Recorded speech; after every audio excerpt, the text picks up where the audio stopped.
तहरीक तालिबान पाकिस्तान को जो है वो पाकिस्तान के खिलाफ जो जंग है उससे क्या रोकेंगे? ज़बीहुल्लाह मुजाहिद ने जवाब दिया जो मामला है ये पाकिस्तान का और तालिबान का, तहरीक तालिबान पाकिस्तान का है और पाकिस्तान में जो उलमा इकराम है और जो पब्लिक है वो उनको कन्विंस करे, वो उनके साथ मुशावरत करें।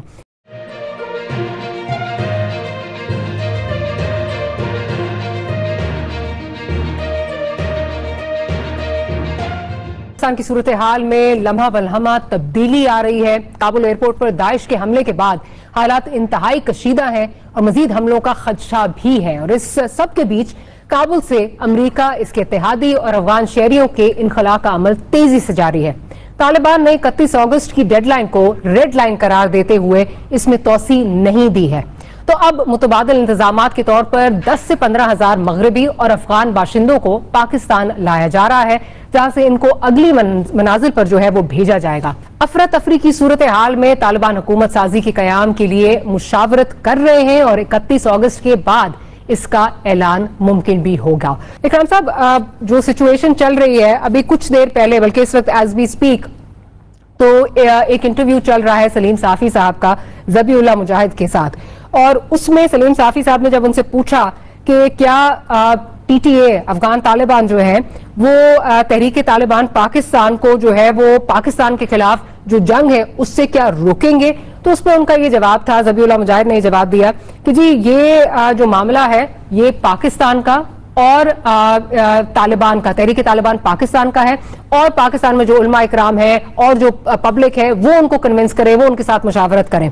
साथ ही साथ उन्होंने ये भी कहा कि जब साफी साहब ने उनसे ये पूछा कि लेकिन आपको तो वो अमीरुल मोमिनीन, आपके जो लीडर हैं उनको मानते हैं, तो उन्होंने कहा बिल्कुल, अगर हमें मानते हैं तो उनको ये भी पता है, हमने ये कहा है कि हमारी सरजमीन जो है वो किसी के खिलाफ इस्तेमाल नहीं होगी, लेकिन हमारा बॉर्डर बहुत लंबा है, अगर कोई पाया जाता है, मुलव्विस पाया जाता है तो उनको सजा देंगे। अब बड़ी कॉन्वोल्यूटेड किस्म की जो है वो स्टेटमेंट है। ये भी कहा कि जी हम सजा भी देंगे, साथ साथ ये भी कहा मामला अपने हैं, तो हमारी एक्सपेक्टेशंस क्या होनी चाहिए? जी, हमारी एक्सपेक्टेशन बड़ी क्लियर है और वो कि हम उनसे कुछ ज्यादा एक्सपेक्टेशन ना करें।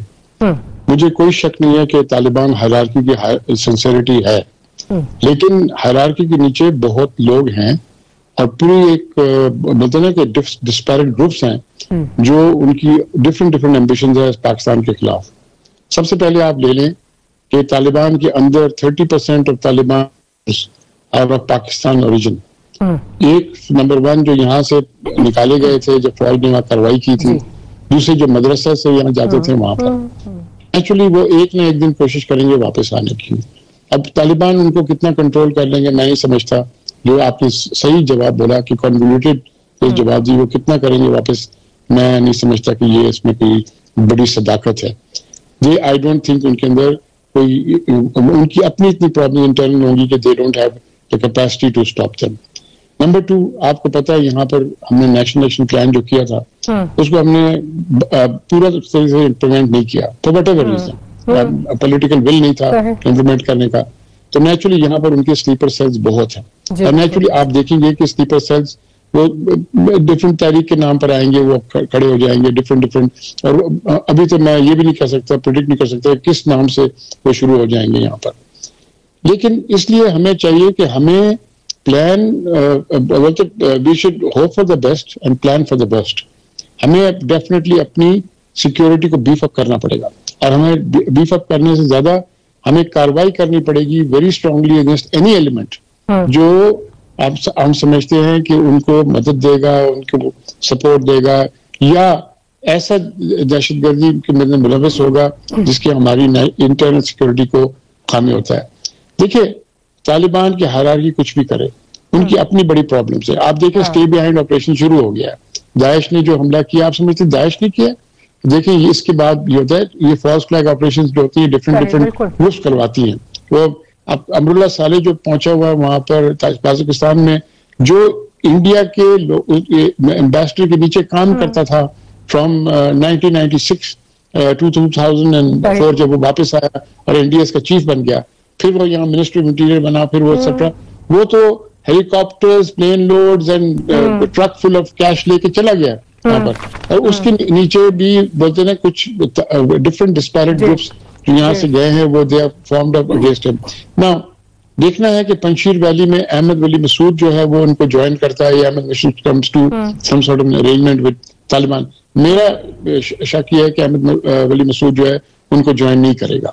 आई थिंक उसके अपने इंटरेस्ट में है कि वो उसको कोई रोल मिले within the new inclusive government, but we must take care. Sir, I am sorry to interject, as we talking तो अभी ये खबर आ रही है, लेटेस्ट आ रही है कि Taliban soldiers have entered Panjshir, और बड़ा स्ट्रॉन्ग जो है वो एक धावा बोलने जो है वो जा रहे हैं। ये इस वक्त लेटेस्ट जो है वो खबर आ रही है। So it doesn't may be peaceful, एक वो टेक ओवर ना हो, लेकिन जो आप बात कह रहे हैं वो उसमें उस तरह बेशक वो कायल ना हो, लेकिन एक टेक ओवर जो है वो पंजशीर में हो सकता है। डेफिनेटली हो सकता है जी। देखिए, पंजशीर को रोमांटिसाइज हम लोगों ने किया है, Panjshir bluff going on. Ahmad Shah Masood ने कभी रियली सोवियट्स के अगेंस्ट फाइट नहीं किया, उसकी अपनी पीस ट्रीटी थी सोवियट्स के साथ। सोवियट्स कभी भी कोशिश करते थे, नहीं करते थे। अहमद शाह मसूद के नीचे भी बड़े फैक्शंस थे जो उसके साथ एग्री नहीं करते थे, और अहमद शाह मसूद की तो अपनी बिजनेस थी पेरिस में एमरल्ड्स की, ठीक है ना जी। तो ये हम वेस्ट ने उसको बड़ा रोमांटिसाइज करके उसको देखे, at the end of the day तो पंजशीर वैली को इनके लिए अभी तालिबान, बिकॉज दिस टाइम इन्होंने कल्टिवेट किया है नॉर्दन अलायंस के लोगों को। और आप देखें उज़्बेक एरिया में हो, मजार उसमें हो, हिराट में हो, या इसमें ताजिक एरिया में, इन लोगों ने पहला शुरू किया नॉर्थ के साथ, यू नो, कार्रवाई आई थिंक। हाँ जी जी। तो ये मैं, आप कुछ भी कर लें, आपको अपनी सिक्योरिटी पर देखना पड़ेगा, और आप किसी ख्याली पुलाव में ना रहें।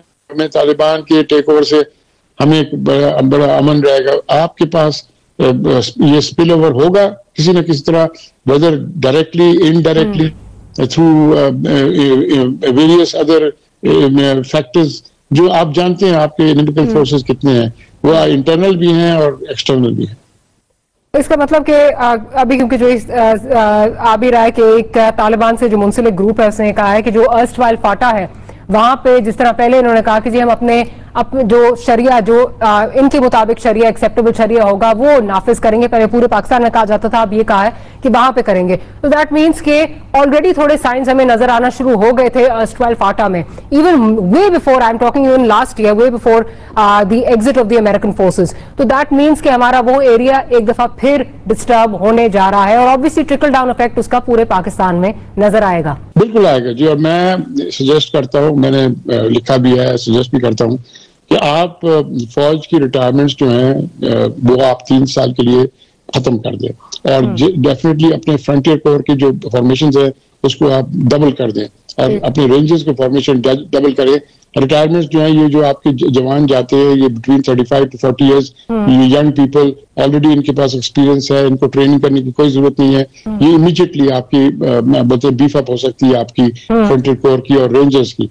उससे आपको फायदा ये होगा कि आपके पास ट्रेन मैन पावर अवेलेबल होगा टू मीट एनी इवेंचुअलिटी। अगर आप इसमें खुदाई करेंगे और डिबेट करेंगे तो we can then debate this decision till death, you know. अच्छा, अभी बात हो रही थी इंक्लूसिविटी की, और तालिबान इस दफा they trying to show a different face, और ये कहा जा रहा है कि अलोंग एथनिक लाइन सबको, जैसे अभी आपने भी कहा कि हम सबको साथ लेकर चलेंगे। अब जो इस वक्त पंजशीर वैली का जो सिचुएशन चल रही है, क्या आप समझते हैं कि इससे this can act as a spoiler, और जो उन्होंने डेडलाइन अपने लिए सेट की है उससे आगे जाता ही नजर आ रहा है, और शायद मामला उतने खुशसूबी से नहीं तय होंगे जिस तरह शायद कोशिश उनकी तरफ से की जा रही थी?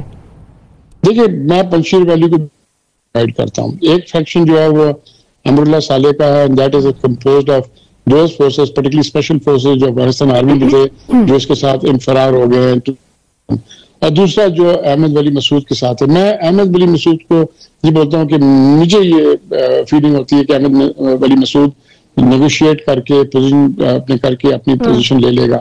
इनकी प्रॉब्लम होगी अमरुल्लाह साले के पास। अमरुल्लाह साले के पास खाली ताजिक नहीं है, बहुत से अदर एलिमेंट्स हैं जो उनके पास है, वो जो उनके पास है वो जो है इनको करेगा, क्योंकि डेफिनेटली आपने देखा जो ताजिकिस्तान ने उसने भी बड़ा स्ट्रॉन्ग स्टेटमेंट दिया है इस तालिबान गवर्नमेंट के खिलाफ। उज़्बेकिस्तान ने नहीं दिया, काजाकिस्तान ने नहीं दिया, किर्गिस्तान ने नहीं दिया।